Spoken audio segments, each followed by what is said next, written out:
Hero. ఇదేంటి మీ gym bag లో దొరికింది? మీరు డైట్ లో ఉన్నానన్నారు, మానేసాను అన్నారు, మరి ఇదేంటి? వావ్, ఇది ఇటు సైడ్ తిరుగు.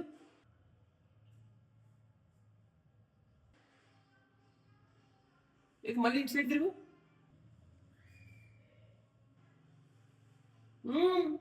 మన ఇద్దరం డైట్ స్టార్ట్ చేసి 4 days అయింది కదా, మరి నాకన్నా ముందు నువ్వు తగ్గావేంటి?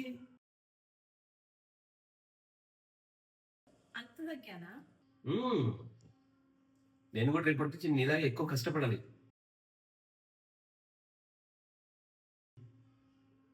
సరే కానీ ఇది నేను జాగ్రత్తగా దాచిపెడతాను. మీకు ఎప్పుడైనా కావాలన్నప్పుడు నాకు అడగండి. మళ్ళీ ఇది అత్తగారు వాళ్ళు చూస్తే బాగోదు కదా, సరేనా? అలాగే. అమ్మా జర్రుంటే చచ్చిపోతుంటరా.